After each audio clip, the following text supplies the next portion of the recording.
Hello and welcome everybody to a very special edition of the James Graham and Nathan Hindmarsh show. We've recorded Nathan Hindmarsh.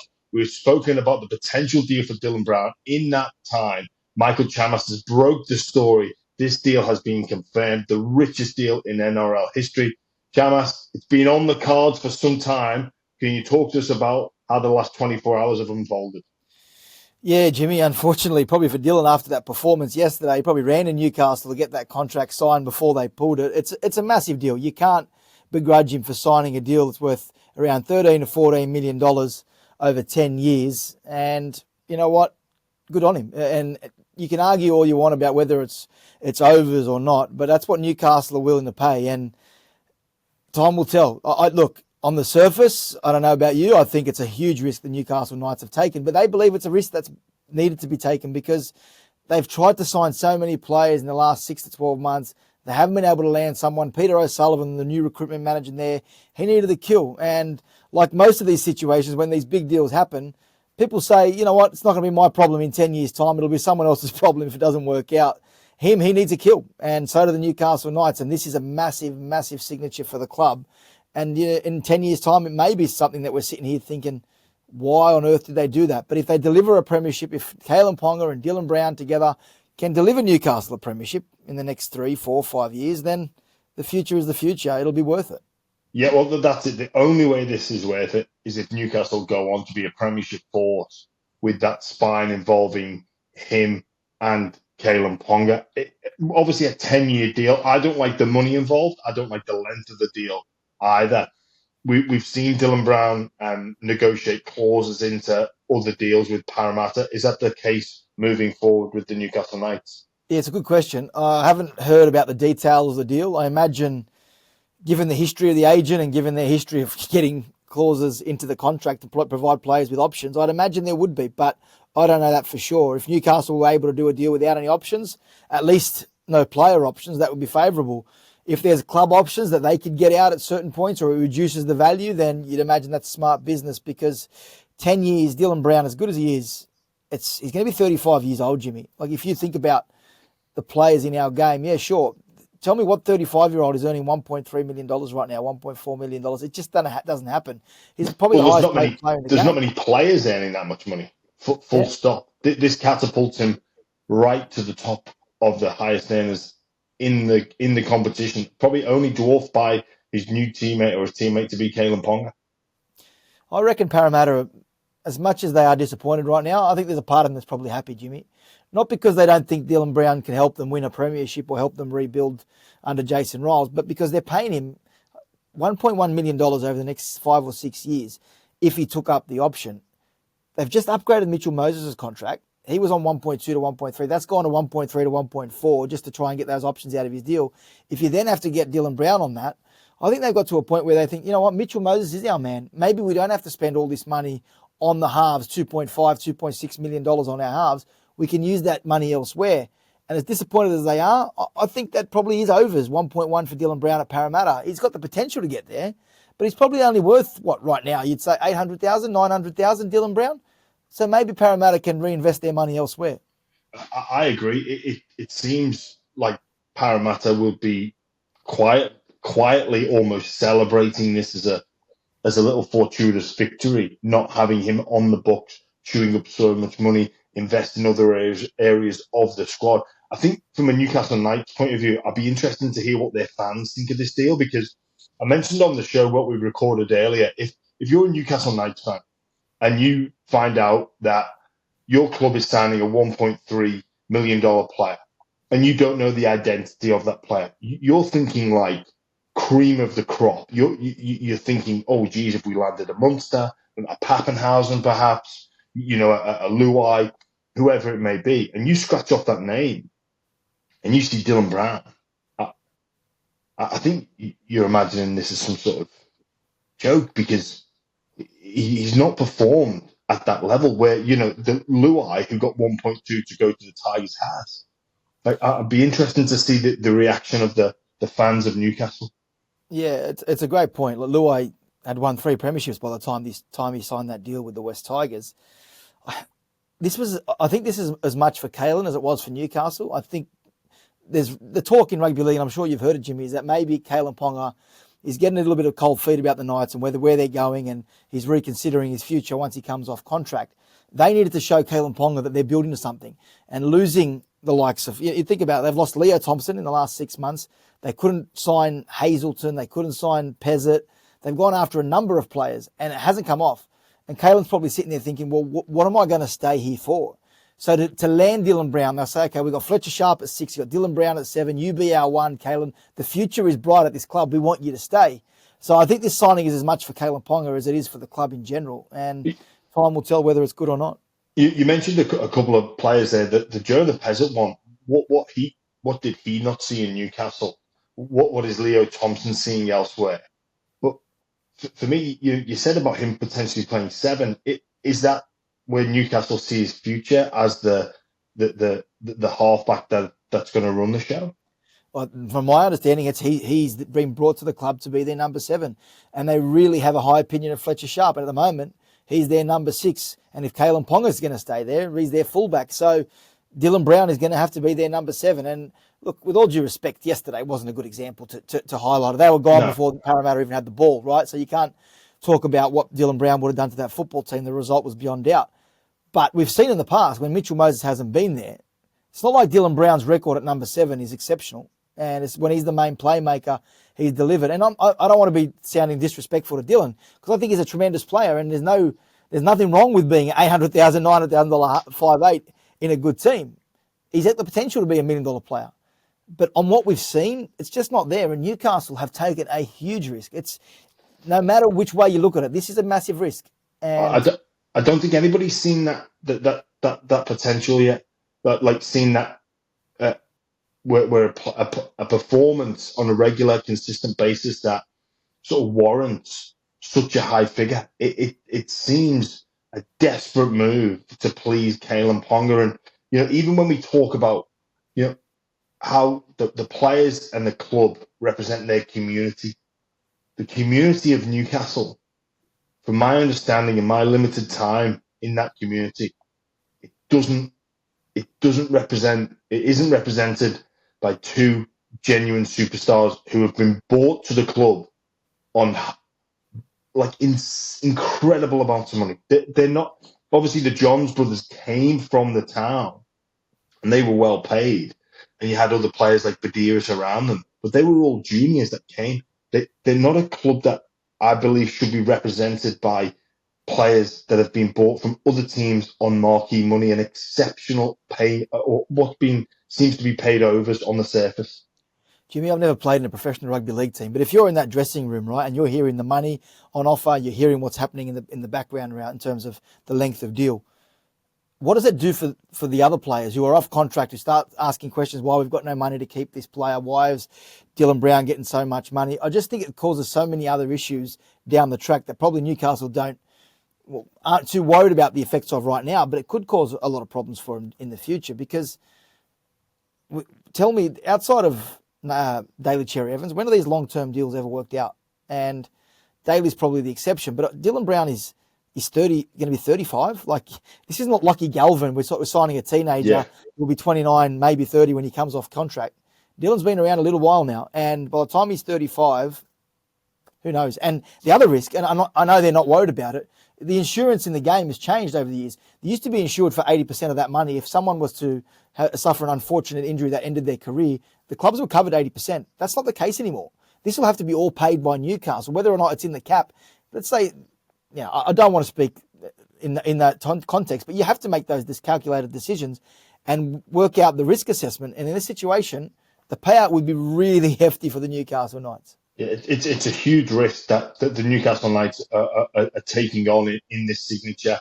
They've gone all in on Brown, but for me, even for Brown, if I'm thinking, where am I more likely to win a premiership, which is something that every player wants to do, forget the money. I think you're more likely at Parramatta on 900 to $1 million, accompanied by Moses and some of the quality players that they've got there, as opposed to going and getting 1.3 at the Knights, because like you say, it's then harder for the Knights to recruit. It's harder and more difficult for the Knights to retain because that cap is finite. And most of that is being chewed up by those two players. One of those being Dylan Brown. That they can't go and sign if he does play six at a really good number seven because they just don't have the cap space.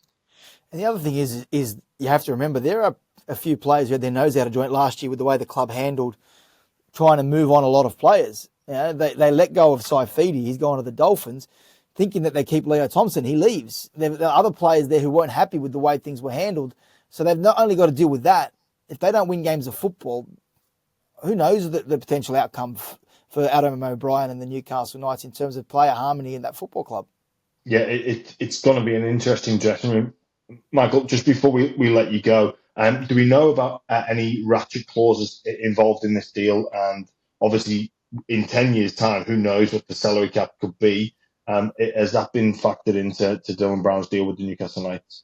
Yeah, Brent Reed reported last week that his understanding that the ratchet clause in the contract, for those who don't understand, when the cap goes up by a certain percentage, it's built into the contracts that there's a ratchet clause where you can get them built in. It goes up by the percentage of the cap. Now, Reedy reported last week that there is a ratchet clause in there, but it's capped at $1.4 million. So if the cap goes up X amount in 8 or 9 years, no matter what that percentage increase in the salary cap is, Dylan Brown earns a maximum of 1.4. So according to Reedy, which, look, to be honest, in 10 years' time, 1.4 might not be a lot. Yeah. And maybe Dylan Brown's asking to get out by that time. Who knows? But it's you'd build protection in there, and what he earns in the first 5 years, I think we agree, is overs. Maybe in the back half, if the cap goes up significantly, he might be earning less. But that's probably a consideration that the club made. All right. Well, we're looking forward to seeing this story unfold. Thank you so much for joining us here on the Byron. We really appreciate your time, mate. Thanks, Jimmy. Cheers, mate. Yeah, well, Charlie. Obviously, we're all digesting the news. I guess it's not come as a shock. This has been on the cards for a number of weeks or a number of months now. But I think, can you just read us out the quote from Dylan Brown that he posted on his social? Yes, he's jumped on his social at Dillbags, and he said, "Hello, everyone. I've decided to take an opportunity that is best for me and my family. To the blue and gold family, nothing changes. I'm locked in for this year, and we have a job to do. Love." Look, I respect Dylan Brown. I think he's a quality player. I've met him a couple of times being around the traps. Seems like a stand-up guy. But I think what's probably not been factored in to this decision is the amount of criticism and conversation, debate, and the doubt and the sort of distraction that's going to come with that. And for Dylan Brown, who was probably already under pressure at Parramatta, being on a decent wicket to say the least, and that's going to come, that's going to be really turned up. The pressure gauge is going to go through the roof at Newcastle Knights. If he thinks he's under pressure now, wait until he gets to Newcastle. And yes, they're non-Sydney side, so they're not featured in the media anywhere near as much. But that town lives and breathes rugby league. They are going to want to see a performance. They're going to want to see effort each and every week from him. And if things don't go to plan, if he doesn't hit the ground running there, the question will just constantly be asked about why Newcastle have invested so heavily in a player that is yet to say and announce himself on the stage and say, I'm a marquee player and a $1.3 million player a year. And then internally, and I know he's saying I'm doing what's best for me and my family, but I know what it's like to be criticised publicly and you feel responsible for your team's performances. Like that's going to be on the shoulders of Dylan Brown. And I just wonder how much he may, with the benefit of hindsight in a few years' time, actually turn around and regret this decision. And, it seems to be about money. It doesn't seem to be about winning a premiership. It seems to be about a financial gain, which I'm not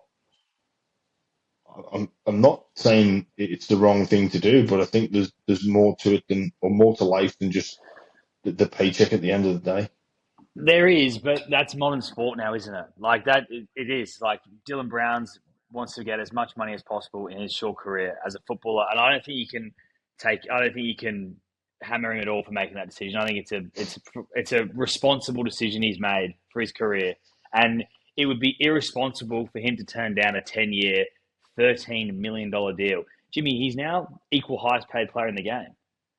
Yeah, Dylan but Brown. with that comes responsibility, Charlie, which I don't know from what I've seen from Dylan Brown if he's got the ability to handle that. And it's okay being paid that much money, but do you have the ability to handle that?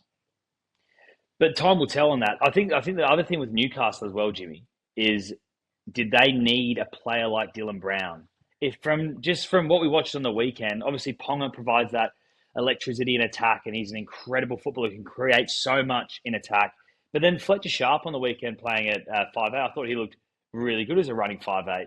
So then really the kind of player they're missing is more of a general who's going to like move them around the park and get them where they need to be. And Dylan Brown's not really that sort of player. So now you've got $2.6 million in your salary cap going to two guys who, in some ways, have similar games.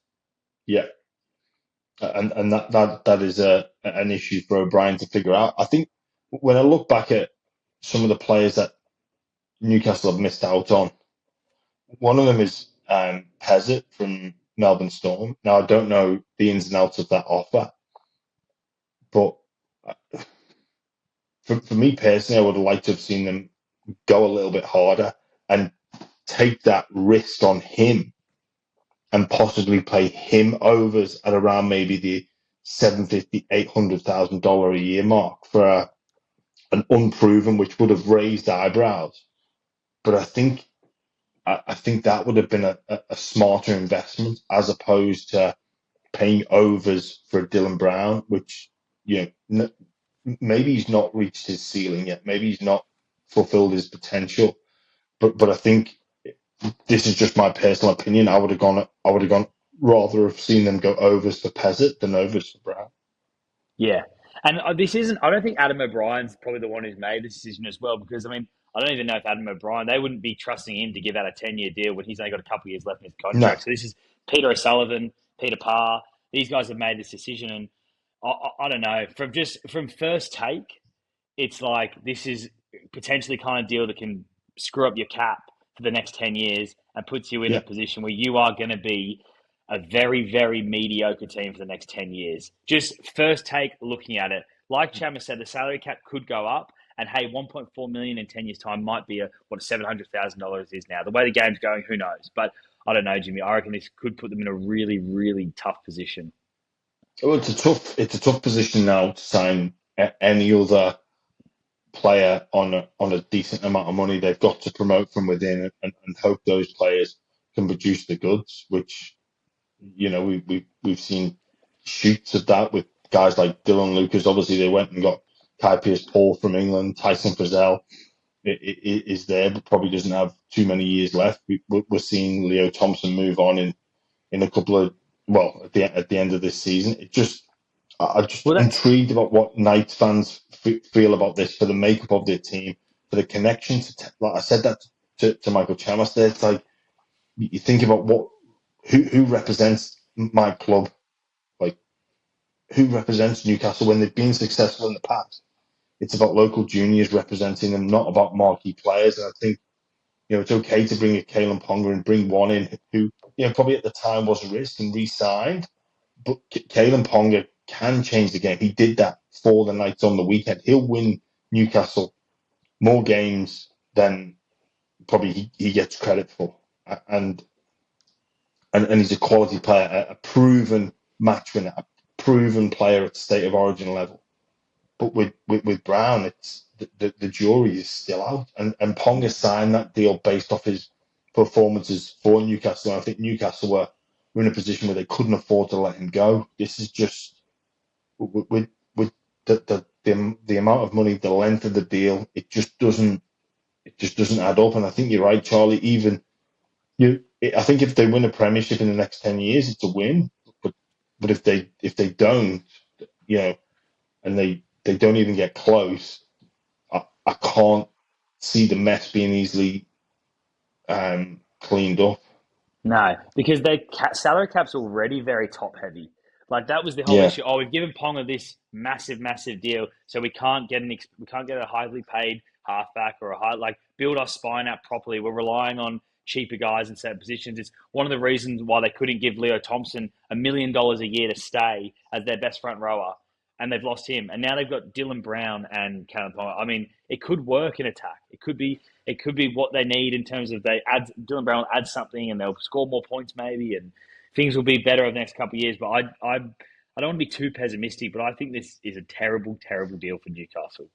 yeah. The only way I honestly can see them justifying it is they say, look, Hastings is going on 800, and Leo Thompson's freed up some money, and we were gonna go close to 900 for him, and we're gonna use those two players have gone, and those two players would have been worth maybe what we would have looked at maybe 1.6, 1.7, 1.3 that goes to Dylan, and we bring in a front rower on 400 grand, and we've got Dylan Brown plus a 400 grand a year front rower, and we lose Thompson and we lose Hastings, so we probably win. That's the only way, from a Newcastle point of view, that I can see this being a win or being justified.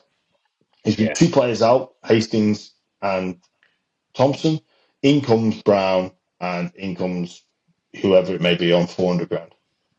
Another hypothetical I'll throw at you then, Jimmy, if we're doing that, is I was just talking to my friend Jordan before. If if Kalen Ponga and Dylan Brown, that's $2.6 million together. Would you rather have Nathan Cleary and Isaiah Yongi for $2.6 million, or Dylan Brown and Kalen Ponga for $2.6 million? The former. Yeah, yeah. Which I Yeah. think says a lot. It says a lot. Yeah. When you consider the other players that are on that type of money, so you've got Nathan Cleary, obviously, Jerome Luai, Mitchell Moses, Cameron Munster, Ponga, Trebojevic, DCE. You've probably got in the mixer in and around the 1-1, 1-2. You've got Haas, Tino, Hines, Tedesco, Fafita. All of those players at some point or another in their career have dominated games, have put in big seasons, gone back to back with season to season. There's a few that have been question marks around, like Nico Hines, but he set the world like when he first got to the Sharks and he earned that deal. He really did. It seemed like a bit of a smart choice from Cronulla, and that will still be questioned. And that's what comes with the territory of being such a well-paid athlete. Performances have to be key, but when you look at those players. But you'd rather Nico than Dylan Brown every day of the week, wouldn't you? Yeah, If you're building your team out. but based off what the evidence I've seen so far, but like all of those players, Teddy, he's proven it year after year after year. Like all of those players on those rich deals, and some are obviously better than others, and you can argue some of those maybe are overpaid and chew up too much of their salary cap, but all of those players at some point or another have dominated games, played well in state of origins, been the difference to their team. I don't know if you can say the same thing about Dylan Brown. With No, all due respect to him, and he's a quality player, but I don't know if you put him in that category of forget the money of being that level of player. Yeah, I can't disagree with you on that, Jimmy. I really can't, because all those players you named, like you just said, they have done it at the highest level consistently, and that's the biggest part. He's shown flashes of brilliance at times, and obviously they made the grand final a couple of years ago, Parramatta Eels, and he was a big part of that team. But yeah, I just don't see how you can get anywhere near 1.3, and I don't really understand what Newcastle was actually thinking. Like, is it a desperate ploy to keep Kalen Ponga happy? Did Kalen want this to happen? They're obviously, I'm sure they're close guys, play a lot of bit of footy together, but I really just don't understand what they're thinking at 1.3. And the more we talk about it, I'm thinking Ponga wants this to happen, and that's why it's happened. That sort of seems to be the logical explanation. Is like he's dangling the carrot of, if we don't add some polish to this team and some marquee and some big name players and some potentially quality international players, then I'm going to look elsewhere. I believe he's off in 2027, but look, look, if we don't know if that's true, so we're only speculating. I think for Parramatta here, I like we were speaking with Michael Chammas, I don't think they'll be that disappointed. I really don't. I don't think they're going to be doing any soul searching and wondering how they're going to bounce back from this. I think from within the group, they sort of put it to bed and they'll be disappointed that they're losing him.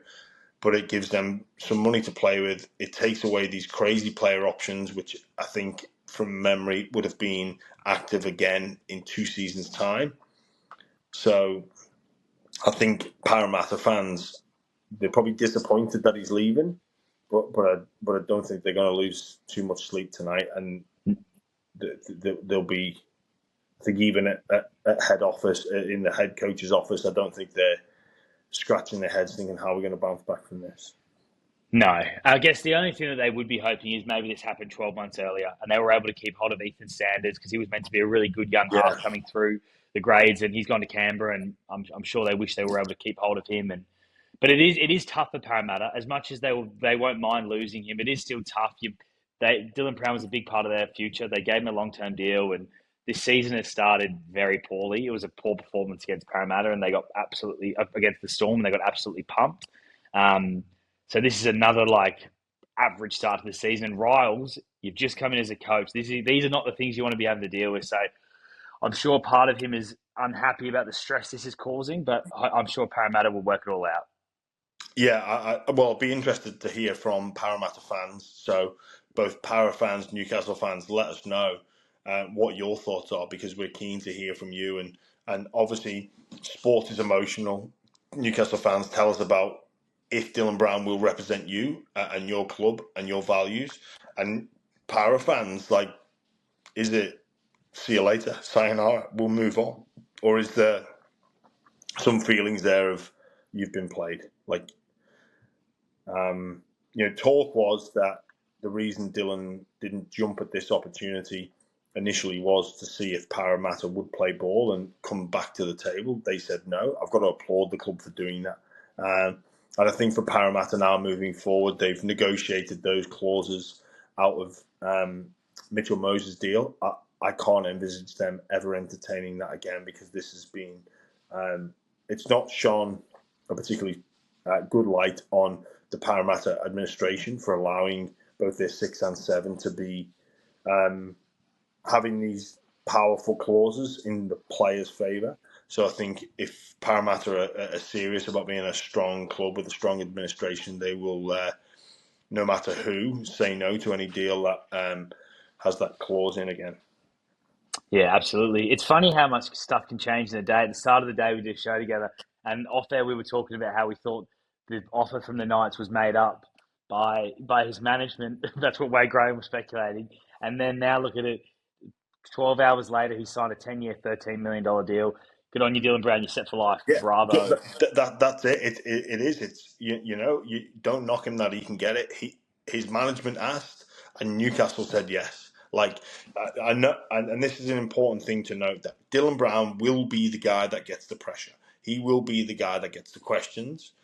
But it's his management that asked, and it's Newcastle or people within Newcastle that said yes. This is what we're going to give him, and he is just in a position where you go, I just want to play football. I'd probably play at a high level, even if I wasn't being paid, if that was the same deal for everyone. But this deal comes along, and I don't think you can begrudge him, because on the surface, this is a great deal, but there's some things that could creep up down the road that Dylan may just look back and think, oh, I maybe shouldn't have done that. It wasn't worth the extra, whatever it was, 200-300 grand per season. And people have spoke about, you can't leave these millions of dollars on the table. He would have got, I think he had 5 years left at Parra. It's not like he wouldn't have signed deals, in year 6, 7, 8, 9, and 10. He would have got money for that. But obviously this secures his future. A lot of people are anxious about the future. They want that level of security, and he's got that. And I think everybody in rugby league wants him to fulfill his potential. I don't think anyone's got a particularly bad word to say about him. But this is this story is going to keep on giving us things to talk about in the future when it comes to Dylan Brown this year at Parra. Can he do the same as Lomax at the Dragons last year and put in some really top quality performances? And then when he gets to Newcastle for season 2026 and the next 10, a lot of pressure on him to perform.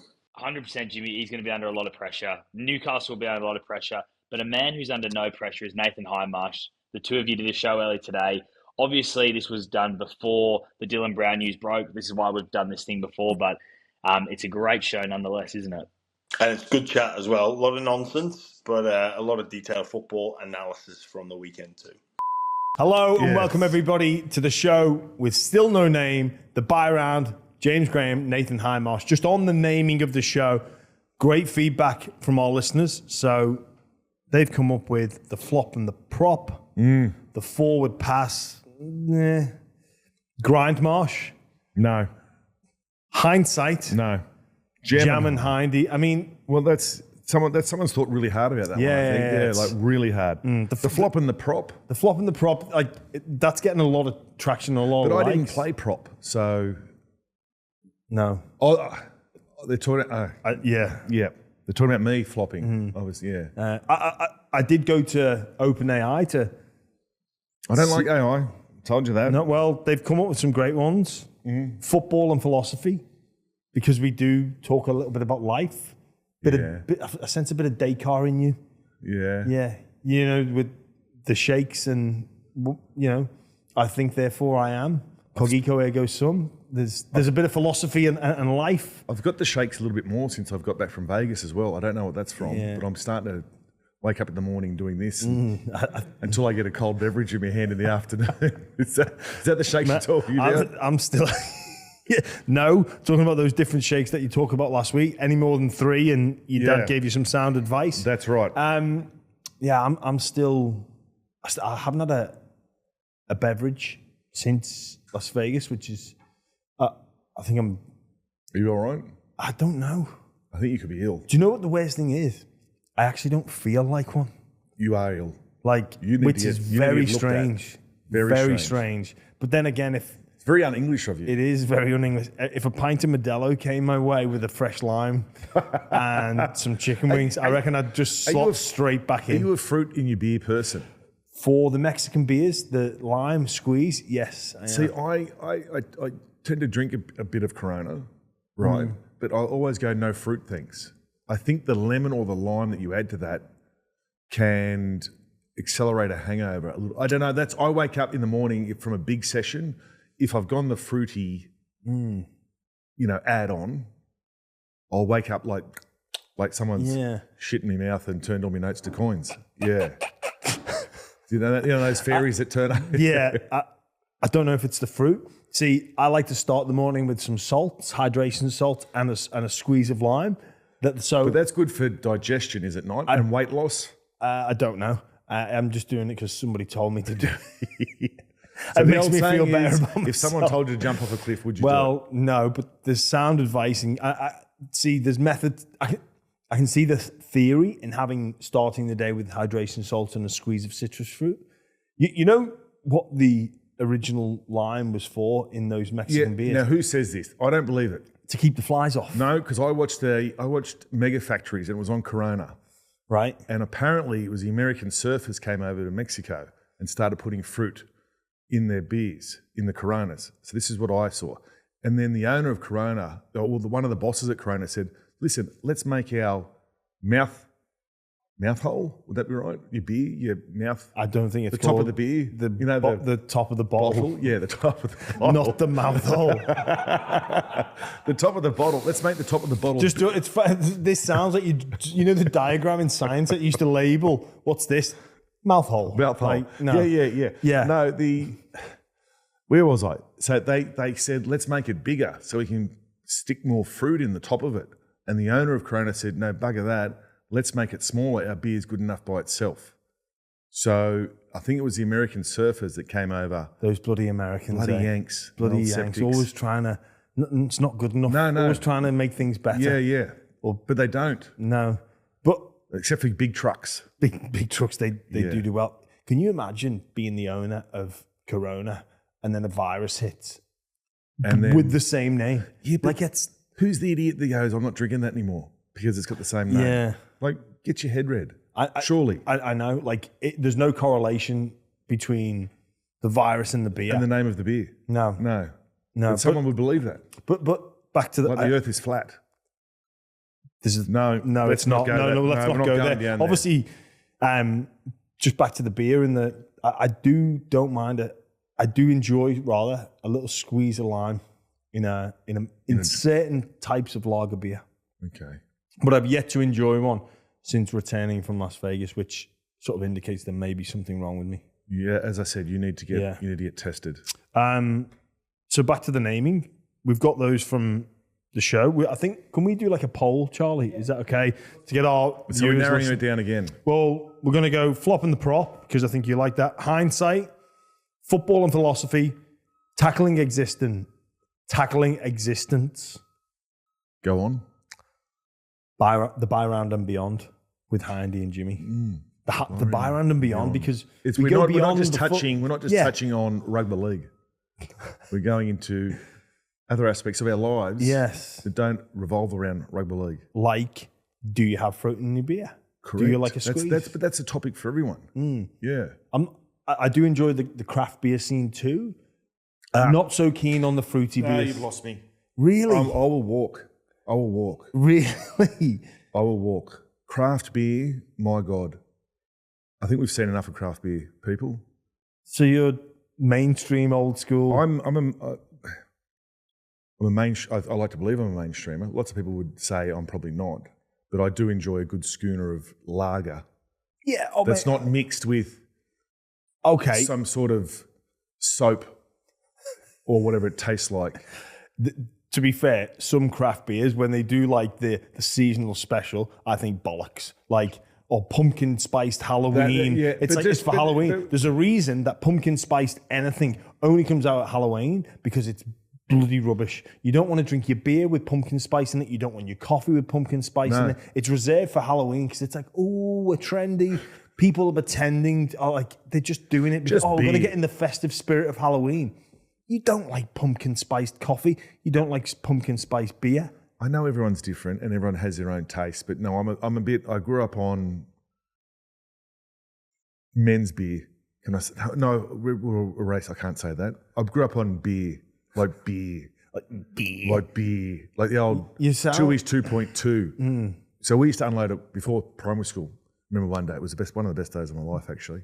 My brother, the big semi-trailer. You haven't beers in primary school. No, this is where I'm going with this. This is where I'm going. So before school, a big semi-load of hay turned up at our farm. So we had to unload. So we've helped Dad and my granddad, and we're unloading a big semi-trailer full of hay, like single bales, little small bales. So we're up, buddy, 30 metres in the air on top of a truck, chucking hay off. After it was would have been about midday. Got to share a can of Chewy's 2.2 with the brother. Oh, it was delicious. Delicious. I would have been in year 4, year 5. It was one of the greatest bonding experiences I had with my brother and my dad. Like, finished a hard morning's work and you crack a 2.2. Yeah. You know when you Memories, though. memories, it's something you've clearly never forgotten. And a West Coast cooler. See, my mum's not a drinker. My dad used to bring home West Coast coolers, a 6-pack of West Coast coolers every night from the pub for mum. And mum wasn't a drinker. What's a West Coast cooler? It's a delicious lolly drink. Oh, Yeah, it's with like alcohol. it's alcoholic. Yeah, but the amount of time my mum was. Now, my old man didn't drink it because he was a beer drinker, so she knew the kids were getting into them. But that was so nice, You know when you were refreshing. Unloading the Hay. barrels of hay. Yeah. You know if you threw one and it went, hey, did you ever do that joke? With- No. You're talking about me? 'Cause No. I've got- All right, moving. No? no. Okay. I wish I had now because that would have been classic. semi funny. I don't think it'd ever get old. I think it's one of those Hey. repetitive jokes that you just keep doing and to piss off your brother and your dad and your grandfather. But anyway, Yeah. you tucked into... Speaking of pissing off, So craft is a no-go. Let us know. So guys, we've got football and philosophy, tackling existence, buy round and beyond, the flop and the prop, or hindsight. I think that's the the best of them. So Charlie will get up Do something. your magic, Charlie. Yeah, Charlie will do some magic. Before we get into the football, been doing the rounds on social media and on Fox, of course. Producer Leon, absolutely poleaxed, and I mean poleaxed by Ola'kau'atu. Yes. Now, immediate reaction is, oh my God, that's really dangerous. But you're telling me that there's a bit of a backstory here, because I think the public sympathy is with Leon. With Leon, we give Leon a hard time, and rightly so. Like he's a massive wanker. Like everyone go, oh, poor Leon, but no, he's a massive wanker. Look, and he's been our producer in there for several years now. But he's one of those guys. And this is probably we probably didn't build this up enough on the show. That Leon he thinks he's the best at everything. So he watches rugby league, obviously, but he believes that he could do a better job than 3/4 of the players out there. That's what he's like. Oh, why could have done that? One of those guys. One of those guys. Where he watches the NBA. He thinks he's a mad NBA player. He plays Z grade for whoever he plays for. And this is the type of bloke Leon is. Dislocated his finger at basketball. Called an ambulance. An ambulance. That is a waste of resources. That should almost be an arrestable offence. Like it's a massive drain on the taxpayer money. Yeah, and what a waste. Like, yeah, called an ambulance for a dislocated finger. I thought ambulances are supposed to be for like emergencies, life-threatening. I don't know if it came, but he called. So hopefully, for a dislocated finger, and I think he may have fainted as well. Hopefully, the person on the line when they were explaining what you need an ambulance for, what appears to be the issue, your location, said, I'm just going to put the phone down. Yeah, well, they should have. Hopefully they did.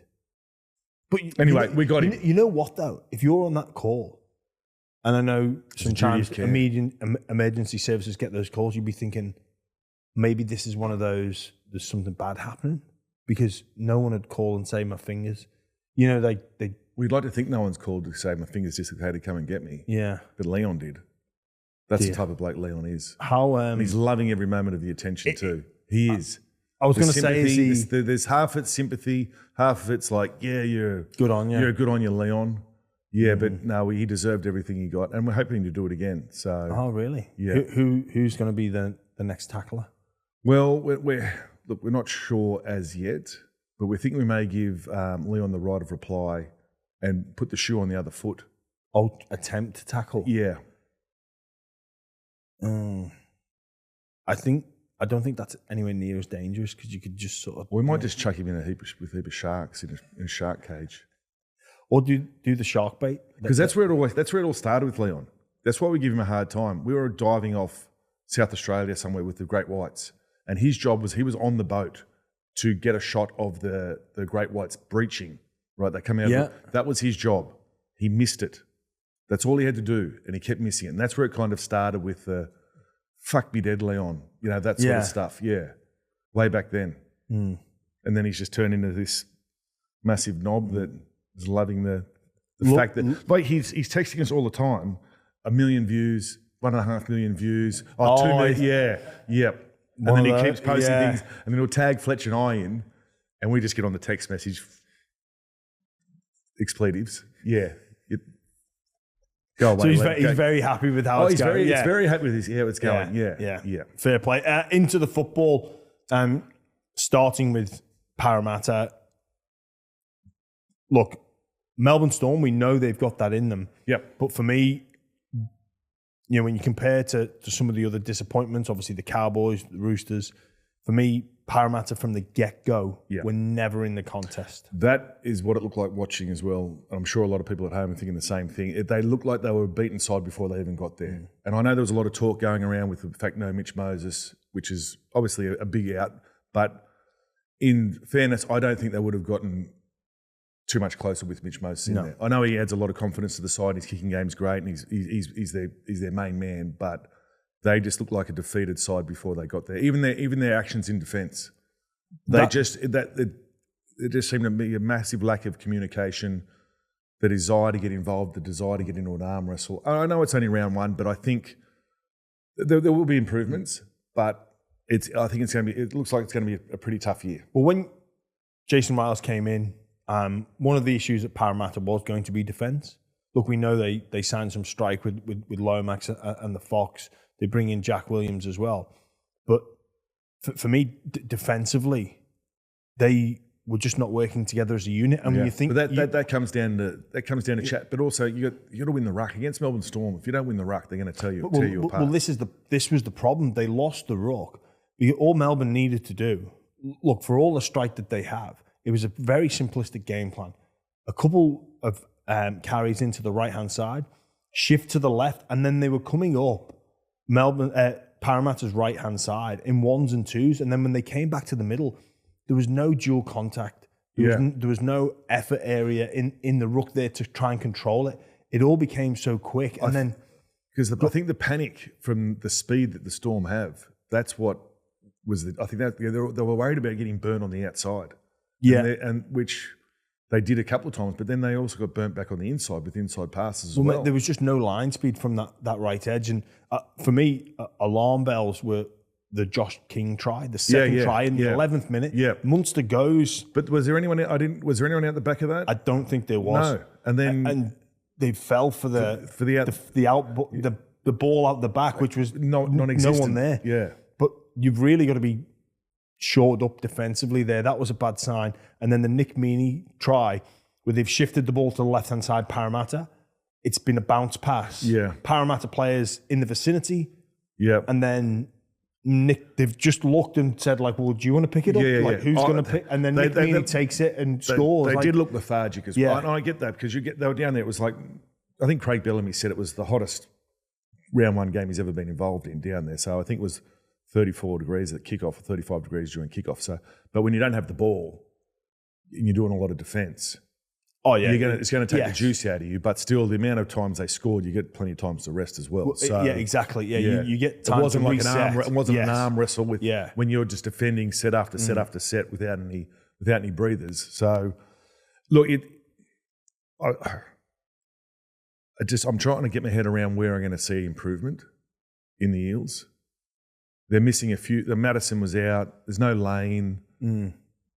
You know, I thought the only real shining light was young Sam Tuivasa, who came on, played a little bit at the end, big bopper. I thought Yongi went well. Yeah, like for his second game in first grade, I thought he had some decent touches. Like not perfect by any stretch, but you can see there's something to work with him. But it's I think, because we're going to talk about Dylan Brown a little bit later on, but I think for Parramatta, it's not about individuals. It's about unit. It's about right edge unit, middle unit, left unit. Because they don't have enough good individuals within the side to have one of those superstar teams. So it's important that you do. Well, defense is about attitude. It's about being together, especially because the forwards are so big and powerful. 1-on-1, you're never going to win that ruck. They were going up Hindy where they were creating what they call like little triangles. So then they weren't connected. They weren't shoulder to shoulder. So if me and you created the gap, and you only need to poke your head through that little bit of a gap. If me and you are making a tackle here, we're in line together, side by side. I hit right shoulder, you hit left shoulder, control the tackle. Maybe someone comes in, talk down, turn, peel, slow. If you're left, I'm right. All that sort of jazz. But it was like you were 2 meters in front of me. You'd make first contact. They'd sort of spin out the tackle. I'm coming in as well. Find their front. Leave one on the ground. I'm a dead ant. I'm on the floor. They run. Harry Grant, that's his bread and butter. Yeah. That's it. That's exactly what it was. I think that I'm glad that's out of the way though. I'm glad that's out of the way early because it's round one. Look, I think it's going to be another test for them against the Tigers this weekend as well. See, I think this is danger for the Tigers because be wary of the scorned. Yes. Be wary of the what? Be wary of the flog team. There is a phrase there, isn't there? That be wary of the scorned woman or something like that. Scorned lover, is it? Yeah. You'd know. Charlie White there just filling in the gaps. Be wary of the scorned lover. Yeah. Be wary is there something you're not telling us, Charlie? Be wary of the flogged NRL team. Yes. Well, and as Laurie Daly used to say, the bounce back factor. Yes, the bounce back ability. Yeah. A made up word, that got into the English language. It did. It was Word of the Year back in like 2004. Really? Yeah, started on Soccer AM, bounce back ability. It was never a word, and now it found its way into the English language. You don't say. What was the name of our show again? We don't have one. Heinz, no. Bounce back ability. Bounce back. But in the context of next week, the Tigers were competitive. They were okay, but I don't think it would have been better for the Tigers, from a Tigers perspective, if Parra win a contest and lost by 6 points. You sort of go... You reckon? It looks like to me... I'm struggling to see how Parra gets any confidence out of that game at all. No, they won't take any confidence, but if there's no response... So this is it. When we talk about it's round one, like, things happen in football. And also remember, the Eels weren't alone in some round one beatings as well. Like, you look at some other teams. But what you look for is response. Yes, and how the players respond. Hey, it's only round one, granted, but what are you going to do in round two? And what are you going to take from that game? Because there's no positive to take from Parra. I reckon we'll just wipe it. Wipe it and start again. They quote unquote won the second half, but that's about as useful as a glass hammer. Like, glass hammer, tits on a bull. What else? Chocolate teapot. Anything else? Like, it's pointless. White screens in a submarine. Yes, there you go. Eject a seat in a helicopter. Eject the seat in a helicopter. Yeah. That would be pretty handy. Do you know what spins around on top of the helicopter? No, you could go out the bottom. But is eject always up? Not necessarily, not in a helicopter, because you go into the blades. That's what I'm saying. So can you eject down? Yeah, maybe it's a release button in a helicopter, which would be pretty handy. Yeah. In a time of crisis. Eject. Just get out the chopper if it's going down. Get the parachute on. But with Parramatta winning the second half, like, who cares? Yeah. Like, Melbourne Storm basically just went, we're just going to put the queue on the rack. Yeah, doing those ones. Yeah. They just Well, they rested Jerome. They lost a bit of interest. Yeah. I think Coach Bellamy will be pretty annoyed at some of the tries that they conceded towards that back end. But like I say, hot day, and Well, it's done now. It's over. Rebuild, and I'm sure Rolsey. I know it's a welcome to first grade for Rolsey, but I know they'll bounce back. They'll bounce back. Yeah, they'll have to show some bounce back ability. They will in round two. Do you actually reckon then for that review, we just go, look, lads, that was shocking. We're not going to see any tape, or do you reckon they actually do review? Like, what's the best way to handle that? I would still review. I wouldn't be a long, get the wind. It'll be just see this. I don't want to see that ever again. See that? I don't want to see that ever again. That'd be it. It'll be very minimal. If I was Rolsey, I'd just show a few things, righto boys, because they know, as a rugby league player, you've stuffed up. So, well, they haven't. When I say not stuffed up, they came up against the red hot. Yeah, people are saying they're going to win the comp. The Storm are going to win the comp. But they just didn't compete. No, in any way, shape, or form. That's what I'm saying. I think they were. I think that they've gone down there going, we're no chance. And that's how they look like they played. It did kind of look like they'd given up before it began. Yep. Manly with another statement win, dominating the Cowboys, which again had their issues defensively. For me, that's a concern because look back to last year, the Cowboys, defense was their issue. You spend the whole summer trying to fix that up, and it was laid bare again. That's what they did last year. They spoke about it several times, how they've changed their defensive structure. But when you let a side like Manly get a start on you and a jump on you like that, and I thought Manly's big boys were outstanding, which they should be because they're big boppers, they're mobile. Manly, Cherry Evans and Brooks use their big men well. There was across the park. I thought Manly were outstanding. Yeah, you couldn't go, number 17 didn't play well, or you know what I mean. So they were just, and everything they did turned to gold as well. Even some of the bounce of the ball, all that sort of stuff. Do you think they're a genuine premiership threat? If they continue to play like they did on the weekend, like if their forwards keep doing what they're doing, and I thought their bench was outstanding as well. You know, when Sipley came on, scored a try, he was He was impressive. They were all so good. I think they are. I didn't think that before round one kickoff, I didn't think they'd be a genuine title contender. But after watching them on the weekend, how they were all the way across the board. Tommy, Jake looks outstandingly fit again. He looks like he's got fresh legs. Tommy, I thought they would have rested just in case his hamstring started playing up, but he was awesome. How many games does Tommy play at fullback for Manly to be top 4 team? Well, for them to be a top 4 side or for them to win the comp? Well, let's go first, top 4. Like he's got to play the 4 games in September and October to win the comp at fullback. But before that regular season, to be primed to I think he can afford to miss 4 or 5 games. Yeah. That's about it.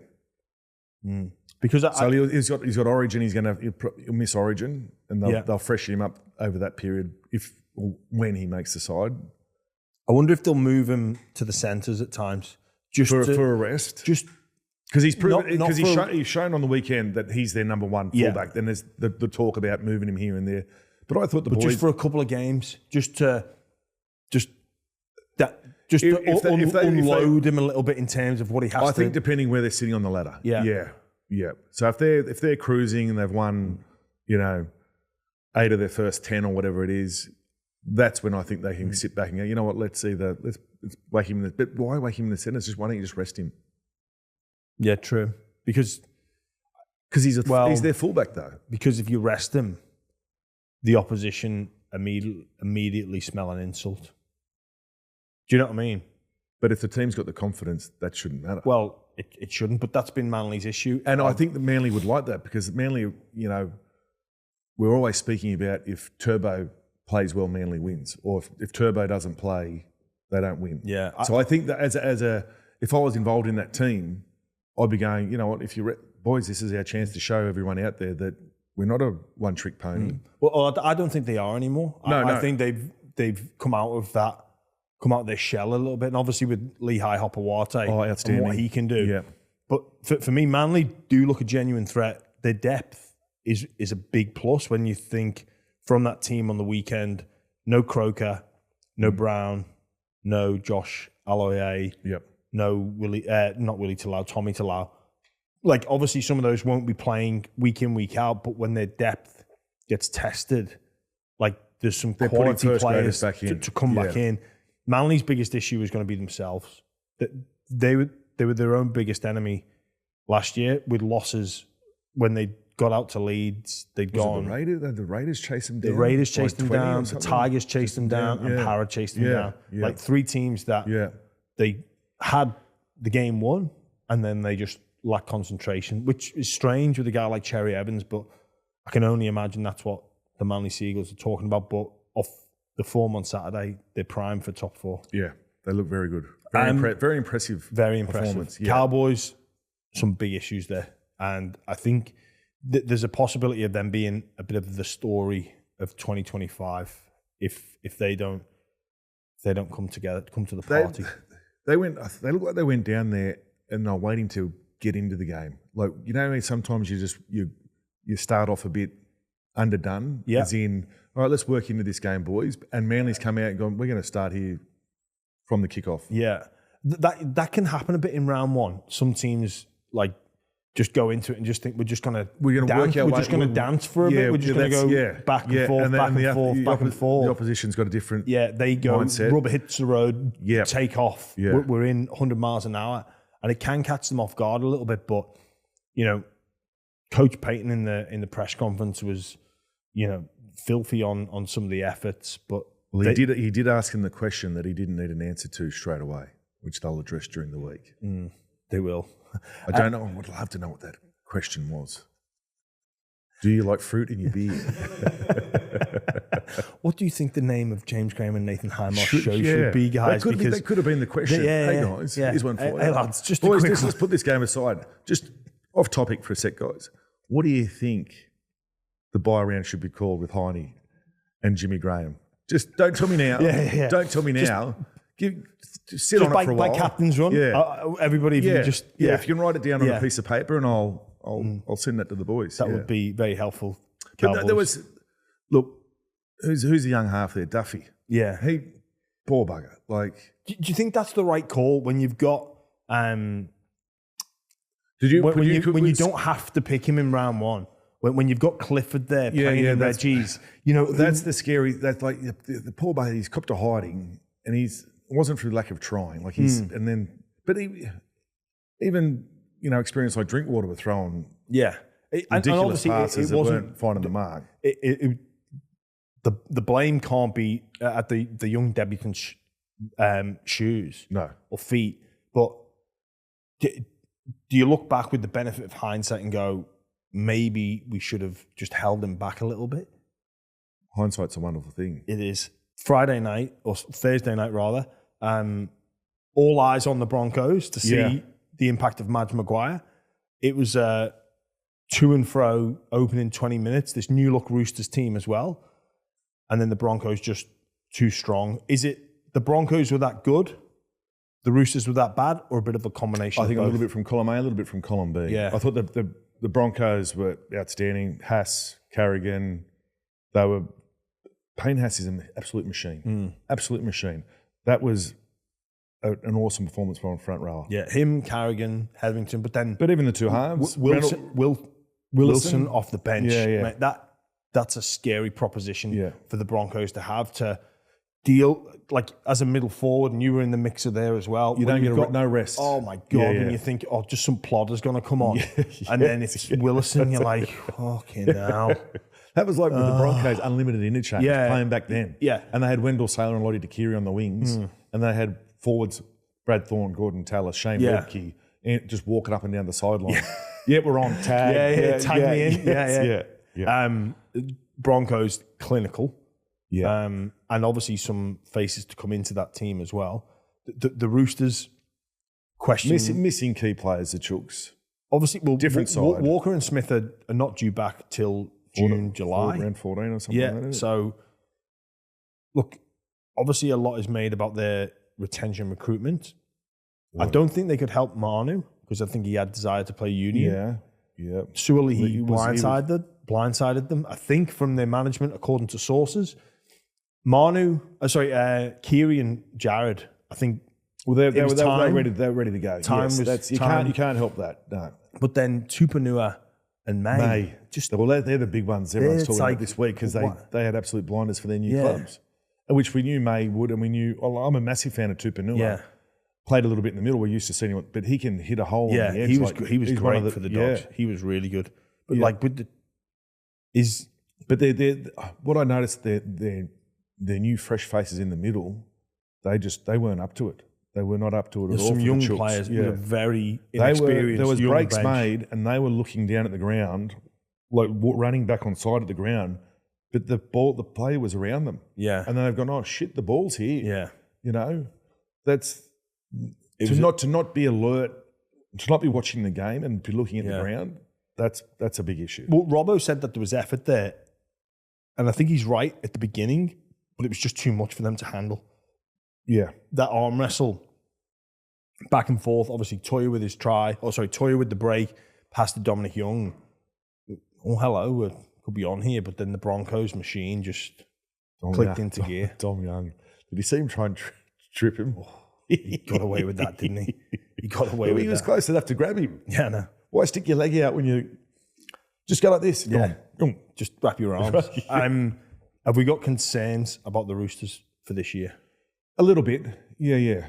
Well, I had them as winning the comp last year, just with their personnel and the motivation to go out as winners. Yeah, but look, it's going to be one of those I think it's going to be an up and down season. But they've got Trent Robbo as a coach. He'll find something. He always does. So their opening rounds are shocking. Tough. So they go when they went Broncos to Penrith this week. So round 1 and round 2 is repeated in round 6 and round 7. Oh. So they play Penrith and the Broncos again in round 6 and round 7. Yeah. That's tough. That is a tough 7 weeks of football. And they've got some games in the mixer there that when's their buys? That they might be able to get after, but the best case scenario it's almost like can you say rebuild? I think it is. I think it's fair to say. So is there a little bit of leniency with a rebuild? Is there a 5-year plan? If that's the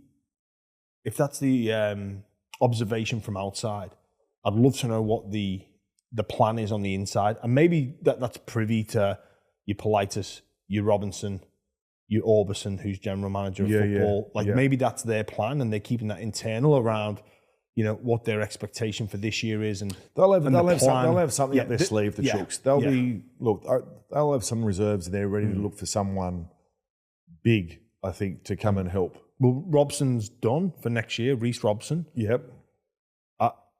They're going to be in the market for some big name players, because someone like Brown to the Chooks wouldn't be bad. At 1.2 though. Not at that money, but for me, with their start, I think the best they can hope for is, with those 7 games, is 3 from 7. Well, I've got them missing the 8. Yeah, I had them, and that was before round 1 kickoff. Yeah, me too. Yeah. But the best they can hope for is 3 from 7, and hopefully just cling on. And then when Walker and Smith come back, just give them a bit of a boost. But it's a very difficult situation that the Roosters are staring down the barrel of at the moment. The Broncos, everybody's back in love with them. For me, the best performance since finals of 23, when they wiped away the Melbourne Storm. Are we too quick to fall in love with Madge Maguire's round 1 Broncos? They looked very impressive. They did look very impressive. I'm going to say no. I think there was a definitely different look to them in round 1, like last week. Definitely, they looked, and I'm not going to. They just looked like they were enjoying each other, playing with each other, and there was no. Last year, I thought there could have been a bit of individuality. It was a bit of a how big's your dick sort of thing. Between a few of their key players, their star players. But I think that's all. That seems to be. We're a team now.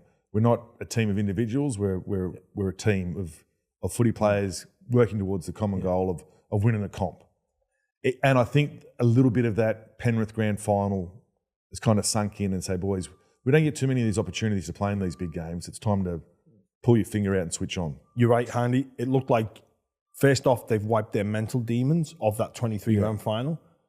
Second off, they looked like they were connected. They celebrated each other's victories. The shot off the kickoff on Collins, they came in. And look, I'm not the biggest fan of all that carry on. You made a tackle, you forced an error. And we saw that in the Bulldogs. We'll get to that. You've made a shot, brilliant. Yeah, he's knocked the ball on. Rat's ass. But for the Broncos, it's probably not a bad thing considering where they were at. In my opinion, it's probably good for them.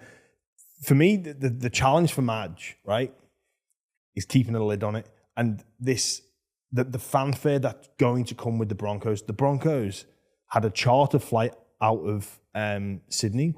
Reece Walsh is doing the rounds, clapping. Love that he does that engagement with fans. But it's like he had to get on the jog because get your shorts off, get on the plane. He's on a plane because there's a curfew at Sydney Airport. But the fans just love him. Those open training sessions at the Broncos that they're renowned for, they're known for, that it's on a public oval. Like, how is Madge going to deal with not the rock stars, but the fanfare and the wave of support that is going to come back? Well, you can't do anything about that. And I think that should be embraced. I think you easier said than done. Because I know Maguire, when things at South Sydney, and I like not speaking out of tune here, when things at South Sydney were looking good, he wanted to pull players back. He didn't want to let those players embrace I think you can have the best of both worlds. You can still enjoy the accolades but it's when you get back to the training paddock, you're on. That's it. But I know for a fact he doesn't enjoy the limelight. Hence why he took the New South Wales team that had been historically based at Coogee and took them to the Blue Mountains away from everything. Yeah. He didn't want to be a part of the public engagement, the public stopping. He wanted the privacy of the Blue Mountains, where it's an effort to go there. Like it was tactical and it was deliberate, and it served its purpose. So I'm worried. Is there a pub there?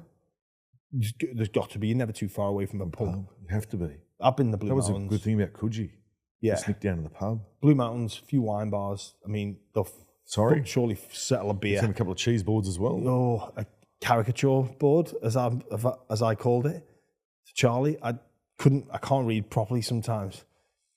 So me and Charlie were out for dinner, and I said, let's get one of those caricature boards. And he's like, excuse me? You mean, what's it called, Charlie? Charcuterie. I've never even heard that word, charcuterie. That's how it's spelt, but I sounded it out incorrectly. But Where do you go for a feed, you two together? Well, that's Las Vegas. yeah, Oh, okay. yeah. And I didn't think you ate in Las Vegas. No, I did. you do it? A lot of liquid calories, but I did partake in a few nibbles, Few meals. from time to time. A couple of breadsticks. Dry. Very dry. How is Maguire going to handle this? Because it's going to come. The fans are going to flock to training. Well, they're going to flock to the bus. They're going to flock to the team hotel. I think this is the hardest part for Maguire. So can he have the ability to embrace this fandom and this stardom? Because he didn't like it at New South Wales, which was less than 12 months ago. He historically didn't like it at South Sydney. Like the Burgess boys, the four brothers playing together, it's a huge story. He didn't want a bar of that. Yeah. He didn't want any press. He didn't want to give the opposition any. Well, there was a bit much of it. Yeah, their brothers playing together. But for us in the media now, it's a story. True. It's something different. It's something Well, how that much we've is Madge? Like, I've never been coached by Madge, but we've all heard stories about his intensity and all that. How much is Madge going to have to change going up there? Well, because I've heard, you hear things like even at the Kiwi camp. Yeah, he was a great coach for the Kiwi camp when they won, but any longer than the Kiwi camp, players were saying, "Oh no, I don't know if I could do a full season with him." yeah. So, but as we spoke about the other week, did we? Where his intensity, if that gets him a comp in the first 12 months, that's Brilliant. That's what you need. He's going to squeeze as much. Yeah. And I think it's okay with doing that with the players. It's more about the off-field stuff now. Because we'd be able to handle it because we were different.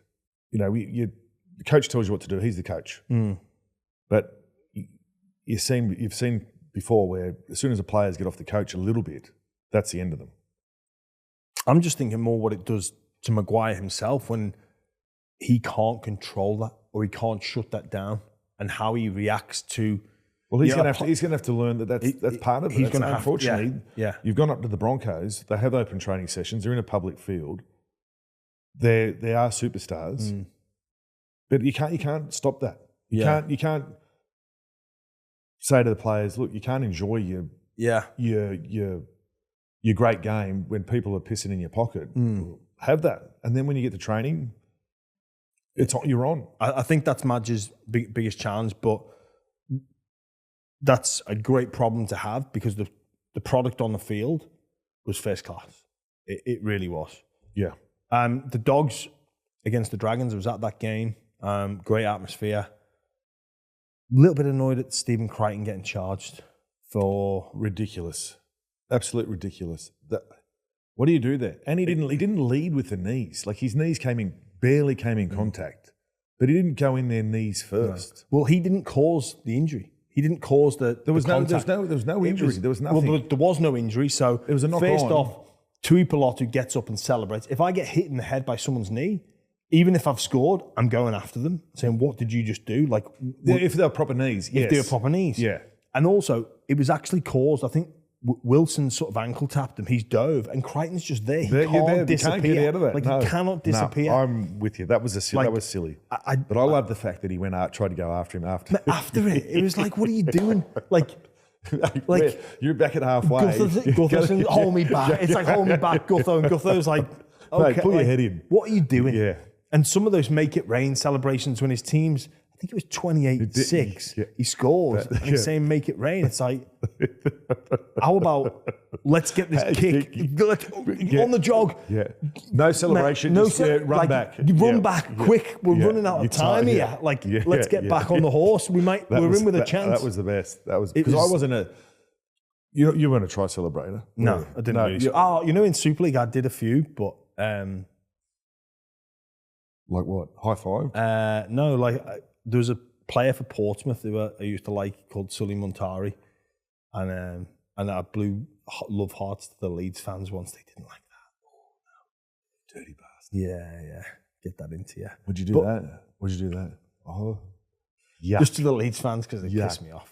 I know. It's bad when they're you throwing in the net, yeah. no, just verbal abuse.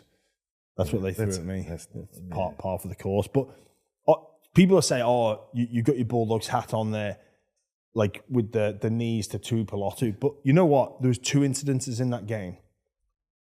That one with Stephen Crichton on Ola'kau'atu, but on Wilson's try off the base of the scrum, they've exposed Ola'kau'atu defensively. Connor Tracy's out the back. He's got a simple 2-on-1. Yeah, he passes to Wilson, scores. Ola'kau'atu hits him, makes high contact. Yeah. Connor Tracy does nothing. He just sort of gets up. Yeah. Ask yourself this, like if you're listening to this and you think I've got my Bulldog spectacles on, tell me honestly what you'd rather be on the receiving end of. Stephen Crichton's half-baked knees Or a swinging arm. or Ola'kau'atu, that he had no intention. There was no intent. Ola'kau'atu, there was intent to hit and hurt Connor Tracy because he knew he couldn't make the defensive read. He knew he'd messed up, so he's just going to go, I'm just going to clean him out. And no charge laid for that versus Stephen Crichton. It's like, come on. There was a few dodgy ones on the weekend. I thought a few soft ones. And even, take the, I played for both clubs. Bulldogs got a penalty for the Dragons not packing the scrum on time. That happened twice in the weekend. It's like, that wasn't a penalty. Because that confused me for a little bit. Yeah, there was 2. What, the first one? There was one in I think it may have been the Broncos Roosters game, not packing the scrum on time. Oh, no, it was Souths and Dolphins.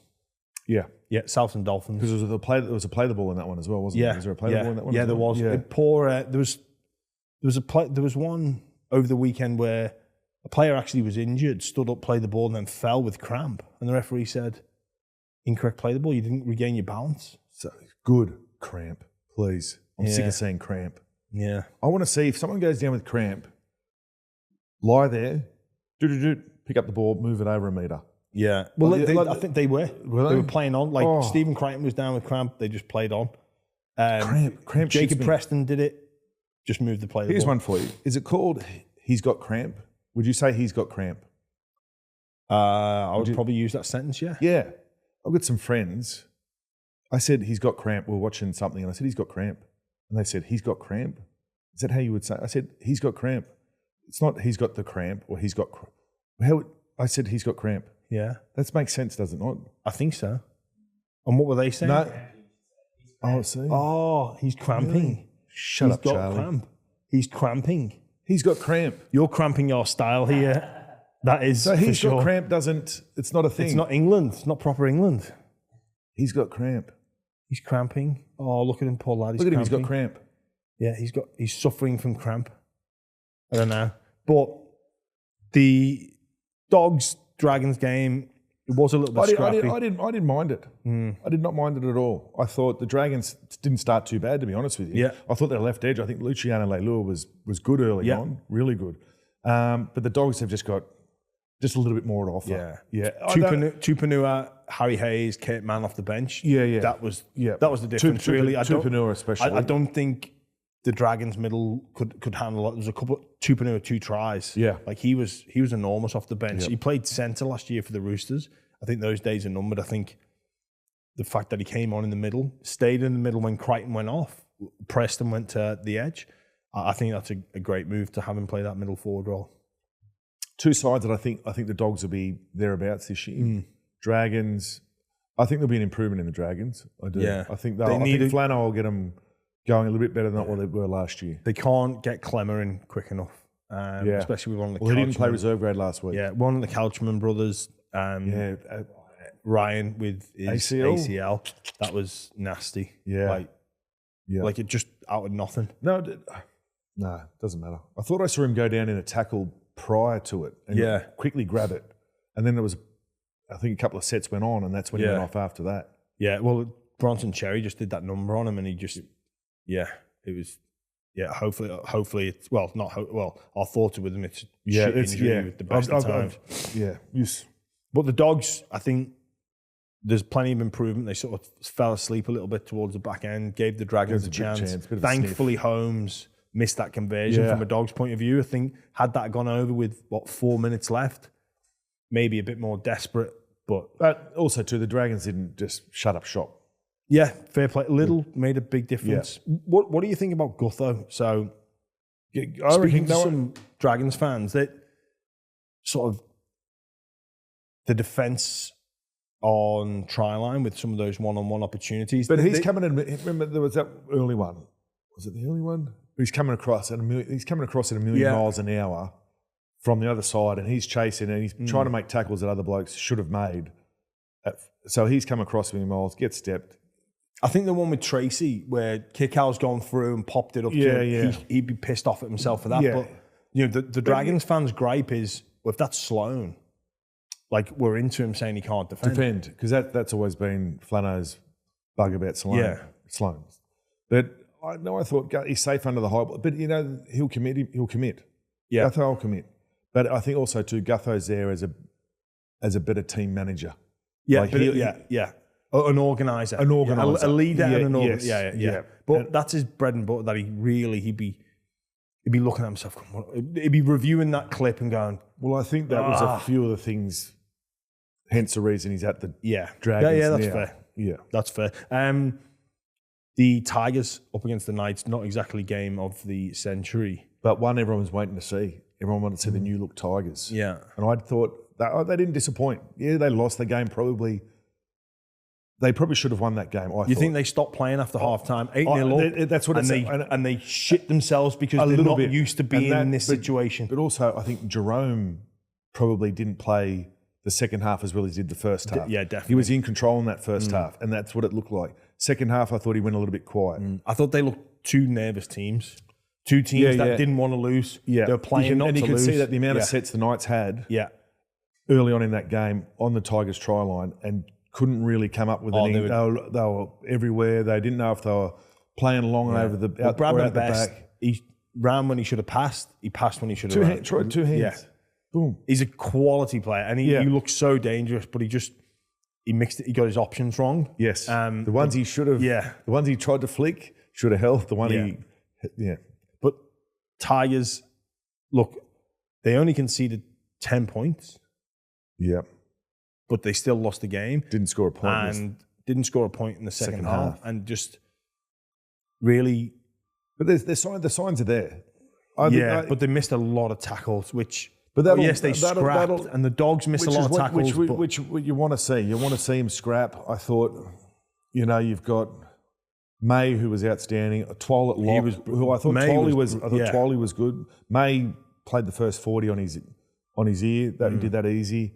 You got Dewey, who's still, I think, still coming back from his injuries. Still got some... And whether or not he's going to stay in the centres, I don't know. I think he needs to be around the ball a little bit more. But then how? I think he can even come in for a little bit. Just hover around the ruck a little bit. I think he's a little bit wasted for the size of him. There's a lot of centres like that are don't just pigeonhole themselves on the left or the right. Come and get involved. Because he's obviously, I still think he's probably better positions in the halves there. He's probably a little bit too light on to be in 13. But I think he just needs... He can create things, I think, Dewey. So I think that'll improve. Luai, thought he was great in the first half. Kind of could have controlled the game a little bit better in the second half. They all looked a bit sheepish that second half, and maybe fatigue got them as well with the amount of missed tackles and scramble that they had to do. Like that wears away your ability to perform, and it taxes you a bit when you're constantly scrambling. That's when fatigue sets in. Who was the back row for the Knights? Dylan Lucas. Oh, he's a really good player. He was, even before he made that break. Yeah, he was a handful. He is quality. Yeah. He really is. Is he signed? Yeah, re-signed. Did he? So Parra. Do you have his phone number on him? Do you? Do you know his number? Do you get his number? He was really good. The South Sydney Rabbitohs return of Wayne Bennett depleted, put up a decent fight against the Dolphins and played really well. Not the best game.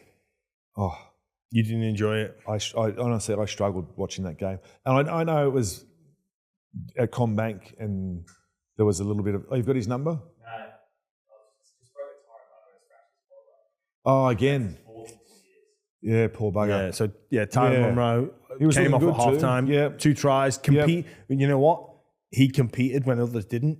That try where he plucked the ball out of Herbie Farm. I think it was between Farnworth and Osako, and he just... And that because Farnworth was backing in, not even looking at the ball. Not looking. Osako didn't go. Well, Osako couldn't go because Herbie was standing in his way. So, but Munro is there. Devastating news for him. That's his, like we say, 4th collarbone in a couple of years. And he looks like a really handy player. I think the Dolphins probably didn't get the hammer into the game enough. And obviously, credit to the Dolphins for coming down. That's exactly what I thought. I thought compared to Gray, who went looking for the ball for South and was everywhere, I thought the hammer was just waiting for something. Waiting for and it wasn't until near the death when they're starting to try and chase points. That's when the hammer goes, I'll involve myself a little bit more now, where that should have been from the kickoff. And even at the end, they were down by 2 points. They had the ball with Osako. They didn't go for a 2-point field goal. They just box kicked they didn't to the even end. set up properly or anything. Yeah. It was really confusing because I know Christian Wolf likes to plan for those sorts of scenarios. So if you're 2 points down... And they know he can kick it. And Osako can smoke them from 40 easily. And kick field goals as well. Why didn't they set up for it? But Wayne Bennett is back. It was a round 1 performance. Is that the difference, though, Wayne? I think it is. I think Wayne is ruffled. You've been coached by Wayne? For England, I think he ruffled a few feathers there at South in the... Which I think needed to be ruffled. Yeah, he did. Probably... Because they didn't play as well as they should have last year. We all know that. Most definitely not. They seem to be sitting back, cruise control, a little bit of whinging, a little bit of sulking. Yeah. All right, that just about wraps us up. Oh, really? Charlie's put on the rundown. What surprised you from round 1? Anything surprise you? What surprised me from round 1? The scorelines. Yeah. Round 1 scorelines. Yeah. Not all of them. Some of them. Yeah. Some big scorelines. Yeah. There were some disappointing performances. I think I was surprised positively by South. I thought they'd struggle. I really did. Against it, but what? I thought they'd struggle against the Dolphins. I thought their middle was vulnerable. They did struggle a little bit, but they had enough to get through it. Yeah. For them to find a way to get the win, it surprised me. So you're in the Dolphins side. Here's one for you. You go back to training. You're training today. You're training on Monday. Mm-hmm. You only just missed out on the win. Some important players stayed at home. What's the sheds like? I reckon it's okay if it's. I think you've got to assume they've explained to the group why they're not going to go, and you accept that before the ball's been kicked, and then you move on. You have to. I don't think you can bear grudges. That's all we have time for. And what would you say? No. You don't know. You tried to box me into a corner. So I'm just returning serve. I don't know. Look, we're different. I was that regardless. No, we're not going to get into it. We're not getting into it this week, guys. It's past. It's done. Yeah. So is the cyclone. Done. Yeah, what's done is done. Yeah. Until next week. Why as well is it ex-cyclone? Because it's no longer a cyclone now. Yeah, no, but it's not ex-sunny day Sunday, is it? It's not we're not in ex-summer. No. Why is it? It's something Maybe else. it avoids panic. Perhaps. Because some people would say... a strange definition. Yeah. I've never really thought... I'm going to go home and really there's not think many about things that. like a weather event that is an ex. Former... I mean, just... Ex-player? Ex-player, yeah. Former player. Former Origin great. You got Fogs. You got former Australian greats as well. Short on that. I just don't understand why it's called ex-cyclone, but I'm not a weatherman, so I don't need to stress too much about it. I love checking in on my weather. Yeah. Yeah. But I've got animals and plants. Oh, God, yeah. Yeah, I suppose so it's important that I know what's happening. And I like to learn when it's good time to mow my lawn and fertilise. All I do is just open the curtain on the blind and go, oh, okay. You really need to do yourself a favour and start mowing your own lawn. No. And get amongst it. How big is your patch of lawn? Don't know. I know, like, I can visualize it. I can visualize it, but I can't explain it. So where do the kids run around? Just on the grass and stuff. Got a dog? On their playground. We've discussed this. No dog. So there's no dog shit pets. to pick up. No. Just, but you could have a nice, weather. beautiful patch of lawn. Throw a bit of seed on it, water it in, maybe aerate it. Oh, you know, like, I would love... My granddad, God rest his soul, like, lived in a housing commission house with my grandma and dad growing up. Going to his house, like, even though it's housing commission, like, his lawns were absolutely immaculate. He took so much pride in them, wouldn't let us on them. Like, oh, that good. Yeah. They were like his pride and joy. I've got grand plans for that, but I've got to wait till my kids piss off out of my house. But I don't want to follow in his footsteps. I don't want to be... See, I think I'm mistreating my lawn. See, I think I've got some, like, emotional scarring there. Like, being told as a kid you can't go on the on. lawn. So you're just going to say, get on there, have a good time. Just let the good times roll. And if there's some weeds in there, then so be it. I don't want to be so precious about it. So I'm not overly precious because I've got a fair bit of lawn to look after, and I've got cows and donkeys and kids on motorbikes. Why would the cows give a shit if they want the grass to be long, wouldn't they? Yeah, but when they eat, they pull out chunks. So anyway, speaking of lawns, Combank on the weekend. Bit of a hoo-ha about the... it wasn't the best, was it? Well, I've got an explanation why it wasn't the best. So obviously the game was moved there. Yeah. Late notice. So what they'd done, they'd scoured it, top dressed it, sanded it, all that, with another thinking they've got another week up their sleeve. Ah. So that's why it wasn't probably up to scratch. That's why it looked a bit iffy. Does a week make a difference? In lawns, yes. Yeah, and when you've done what you've done to it, like when you've kind of gotten into it, yeah. So that's why it was how it was. The greenkeepers, the ground staff, they do a wonderful job. Remember, they do a wonderful job, but they can be a little bit on the pressure side. Oh, I know they can be. The worst of my granddad. Like, before the game, they're like my granddad. Because you know what, though, like, don't step on this. But look at the shit they cop though. If the field's not up to scratch, a couple of chunks come out of the field. Who's the ones that get hammered? The ground staff. Yeah, so stay off their field till game day. Yeah, but if it can't handle, like, me walking across it to get to the commentary box, then what bloody hope have you got when 17 just stay off the field until game day. Listen, it's hard enough. I'll start listening to them. Thanks, Andy. Thanks, guys. Let us know in the comments, or Charlie's going to get that up on one of the social media platforms, and we'll get a name for the show next week, and then maybe we can do a t-shirt or a hoodie or a neon light. We want to sell them. I don't think anyone's going to buy a neon light of our show name, but people might buy a hoodie of our show name or a hat. Hoodie would be good. It's coming into winter. Or as it's now known, X-summer. X-summer. X-summer. Well, we're coming into autumn first, aren't we? We're in autumn now. All right, well, maybe it's time to get ready for X-summer with those football and philosophy with Jimmy and Hindy hoodies. Thanks for listening.